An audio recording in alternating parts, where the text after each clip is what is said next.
Сәлем достар, бүгінгі видеода мен сіздерге трендтағы корсеттің қалай пішілуін көрсететін боламын. Бірінші қағаз түрінде көрсетіп түсіндіріп берейін сіздерге.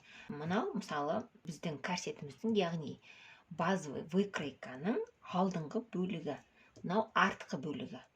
Базовый выкройканы сіздер кез келген тегін сайттарынан шығарып аласыздар, өз размеріңізді шығарып алсаңыз болды. Достар, міндетті түрде мен каналыма тіркелуді ұмытпаңыздар, алдағы жаңа және пайдалы видеоларды жіберіп алмау үшін. Онда біз бастайық. Қараңыздар, мынау алдыңғы бөлік, мынау артқы бөлік. Енді сіз корсетімізді жасау үшін, міне мына жерде бізде центр груди, осы жерде екі вытечканың орналасқан жері, яғни түйіскен жері міне осы жер болады. Осы жерден сіз жоғарыға қарай біз 7 сантиметр көтереміз. 7 сантиметр көтереміз. Осылай сызып қойын сіздерге белгі болсын. 7 сантиметр осы жерге дейін көтересіздер. Содан кейін осы жерден бастап алдыға қарай осылай ойықтау сызамыз. Бұл біздің, яғни корсетіміздің алдыңғы жағы, кеуде жағы болады. Ойықша келеді ғой, жүрек тәрізді. Ал мына жаққа келетін болсақ, бұл жақты өздеріңіз қалауларыңызша әдемілеп форма берсеңіздер болады. Әртүрлі ойық қып жасауға болады, әртүрлі формада келтіруге болады. Мысалы, қазір бірінші формасын келтіріп алайын, сосын сіздерге сыртынан маркермен сызып көрсетемін әдемілеп. Жоғары жағын осылай етіп алдық. Астыңғы жағын қалай етуге болады? Астыңғы жағын осы жерден былайынан алуға да болады. Ұзын қылып алғыларыңыз келсе, осылайынан да алуға болады. Не болмаса, қазіргі трендта болып жатқан фасон бойынша астыңғы жақтан алуға болады. Кішкене былай, мына бел сызығына жетпей, осы жерден әдемілеп осылай ойық қып әдемі қылып алуға болады. Міне осылай. Көрдіңіздер ме? Әртүрлі формасын ол өзіңіздің қалауыңыз бойынша келтіруге болады. Мен қазір сізді көрсетейін. Әдемілеп.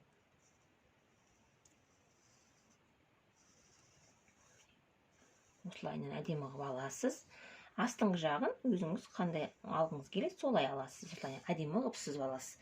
Мына жерден әртүрлі фасонда жасауға, түзуінен де сызып алуға болады. Ойықша қылып алуға болады. Не болмаса, жаңа мен көрсеткендей, мына жерден төменге қарай былай сызып, былай алсаңыздар, алдыңғы жағы ұзыншақ болып келеді. Олай да алуға болады.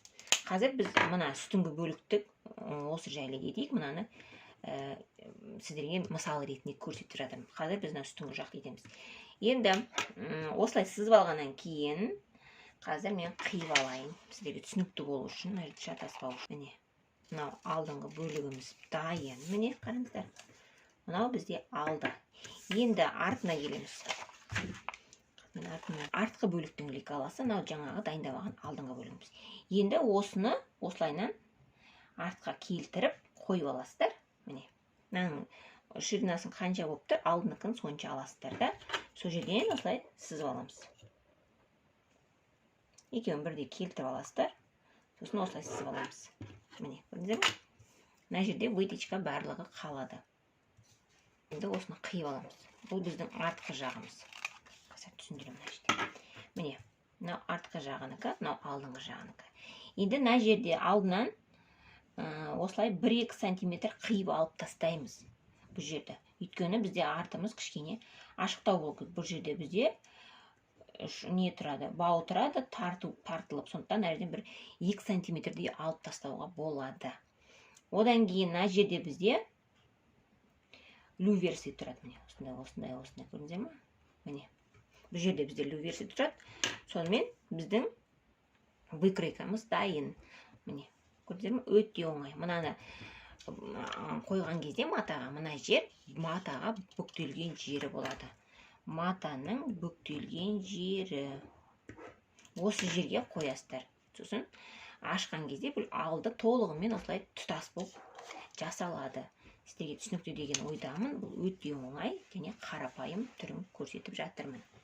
Енді біз корсетімізді матада пішіп алатын боламыз. Мынау дак матасы, сіздерге айтқандай, корсетке жарты метр мата артығымен жеткілікті.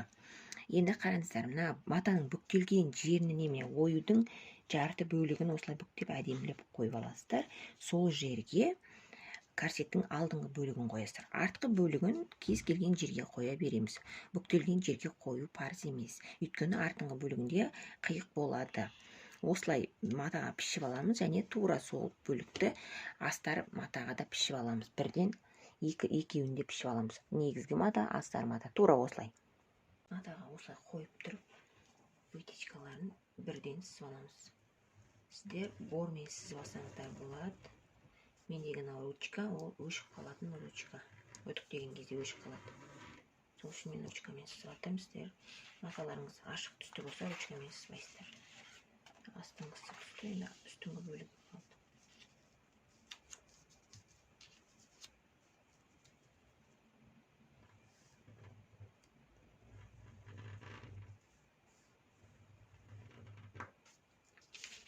Міне вытечкамыз дайын. Енді астарына да тура осылай сызып аламыз. Міне жаңа сіздерге түсіндіргендей, менде артқы бөлігі екі бөлшек қой, екі деталь. Мынау вытечкасы. Енді мына жерде бізде шығып тұрған мынау қолтық ойындысы осылай қыр болып шығып тұрған. Соны осылай артқы бөлікпен түзу қылып сызып алып, осылай ұшын алып тастаймын деп шештім. Сонда менде корсетім түзу әдемі болады. Мына жерін сызып қойдым, міне осы жердің кішкене ғана да ровный, мына сызықпен ровный қылдырып сызып аламын да алып тастаймын. Содан кейін корсетіміздің артқы бөлігі дайын. Сосын мына вытечкаларын барлығын осылай инемен қадап аламын. Бүкіл вытечкаларды. Қазір машинкамен бұны түзу тігіс арқылы тігетін боламын. Достар, ары қарай жалғастырайық. Енді қараңыздар, жаңағы артқы бөлікті, міне артқы деталіміз бар ғой. Артқы бөлшегімізді міне осылай жанына әкеліп қосамыз. Көрдіңіздер ме? Міне инемен жаңа қадап қойған, міне мына жақ бөлігін. Осылай жанына қосамыз. Астарында тура осылай қосамыз. Тігістерін барлығын ішке қаратып үтіктеп аламыз жақсылап. Міне одан кейін екі жанын қосамыз. Одан кейін мен сіздерге корсеттің бауы жайлы айтып кеттім. Міне екі жанын қосамыз. Міне екі жанын астарын тура солай істейміз. Мына жердің бәрі үтіктелінген, ішке қаратып көрдіңіз. Тігіп болғаннан кейін бұны да екі жаққа қаратып үтіктеп аламыз. Астарын тура солай жасаймыз. Енді бауға көшейік. Яғни бауынан аламыз екі деталь. Екі негізгі матадан, екі астар матадан. Осылай аластап, бұның ені 4-5 сантиметр, ұзындығы 40-41 сантиметр алсаңыздар болады. Көрдіңіздер ме? Негізгі матадан екеу, астардан екеу. Сосын екі беттің негізгі беттерін бір-біріне осылай беттестіріп қоямыз. Қазір біз бұны шеттерін касая бикамен тігетін боламыз. Бауымыз жайлы болса. Енді корсетімізді астарымен, міне негізгі бетімен, астарының негізгі бетін екеуін бір-біріне беттестіреміз.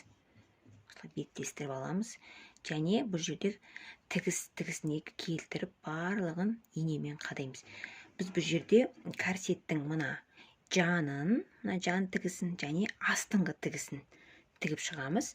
Үстіңгі бөлігіне тиіспейміз. Оны оң бетіне аударған кезде касая бикамен әдемілеп астарлайтын боламыз мына жерді. Бұл корсеттің астыңғы бөлігі осы жерді және мына екі жанын, корсеттің мына жан тігісін, мына екі жанын тігіп шығамыз. Мынаның барлығын, тігістердің барлығын мына бір-біріне келтіріп осылай ине қадайсақ. Әр тігісті астарымен бірдей қылып келтіріп, осылай ине қадаймыз. Содан кейін барып тігуді бастаймыз. Қараңыздар, осылай толығымен ине қадап алдым міне. Тағы да айтып кетейін, үстіңгі бөлігіне тиіспейміз. Мына екі жанын және астыңғы бөлігін тігіп шығамыз. Үсті солай тұрады. Міне тігіп алдық бар жерін. Енді оң бетіне аударамыз. Іші сыртын оң бетіне аударып, әдемілеп формасын барлығын келтіреміз. Және ішке қаратып бірлет үтіктеп аламыз. Астарын, мына жерлерін, шеттерін барлығын әдемілеп келтіріп, ішке қаратып үтіктеп аламыз. Содан кейін шетіндегі бикасын тігуге кірісеміз. Ішіне қолымызды салып, бұрыш-бұрышын барлығын әдемілеп шығарып аламыз. Бақтарын қиып тастаймыз. Сосын оң бетіне шығарып аламыз. Сонда бізде осындай әдемі болып шығады асты, көрдіңіздер ма?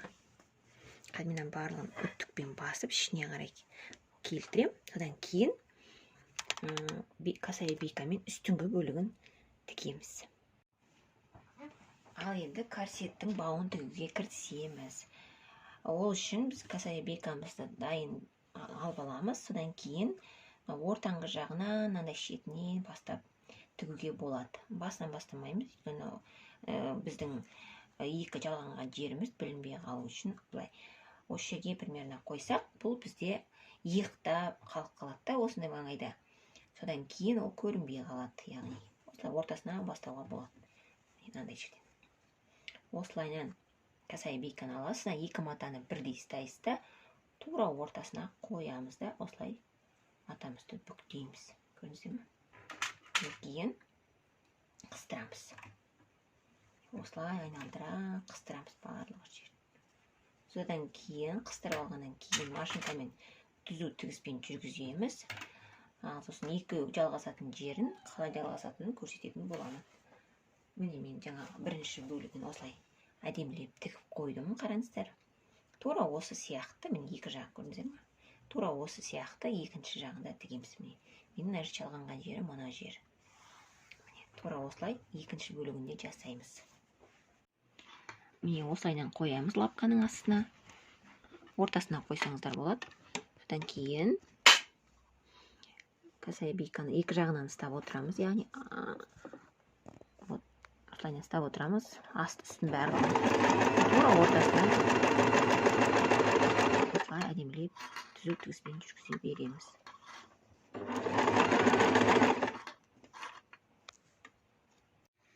Міне корсетіміз дайын болып қалды. Қараңыздар, осылай әдемі болып шықты. Іші де, астары да бар маған. Мына бауы.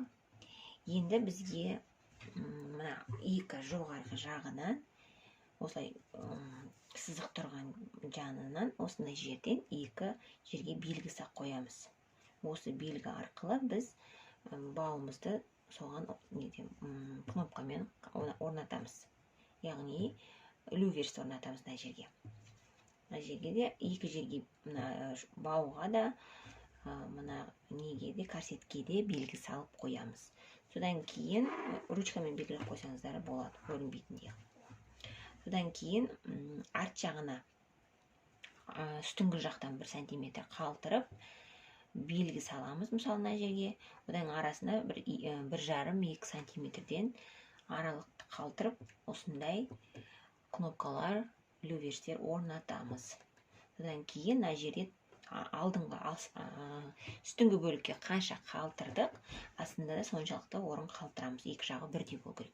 Солайынан міне осылай екі жағына да сондай белгілер салып аламыз. Мысалы міне мына жерден көрдіңіздер ме? Мына жерден 1 сантиметр, мына жерден 1 сантиметр қалтырып, араларын осылай 1,5-2 сантиметрден қалтырып, нүкте қойып аламыз осы ручкамен. Содан кейін сол жерлерге люверс орнататын боламыз. Сонымен біздің корсетіміз дайын болады. Мына жерде де былайынан алдына, артына мына жерге екі люверс орнатады. Және мына жерге біреу, мына жерге біреу, екі-екіден каждыйына орнатамыз. Содан кейін корсетіміз дайын болады. Ал енді бауымызға осындай люверси орнататын боламыз. Ол үшін бізге керек жерімізге міне осылай белгі салып аламыз. Ручкамен домалақ қылдыртып. Арнайы тесетін нәрсе болса, тесетін затпен кесеміз, болмаса қайшымен байқап кесеміз. Матамызды осылай 4 бүктейміз. Көп кесіп жібермейміз, өйткені ол тесік үлкен болып қалса, кнопкамыз люверси бізде дұрыстап орнатылмай қалады. Басында кішкене ғана, аздап қана қиямыз. Осылай аздап қиып аламыз міне. Енді міне қараңыздар. Мына лицевая сторонасына мына люверсиді осылайынан қоямыз. Осылайынан. Мына жағына екінші колпачогын кигіземіз. Екінші деталь. осылай дұрыстап ыңғайландырып орналастырамыз. Одан кейін кнопкамызды прессқа қоямыз. Осылай аккуратно қоямыз. Бір қолымыздың үстіне ұстап тұрамыз да, сосын үстінен басамыз. Міне болды. Біздің версия осылай орнатылады. Көрдіңіздер ме? Екі жағында орнатып аламыз.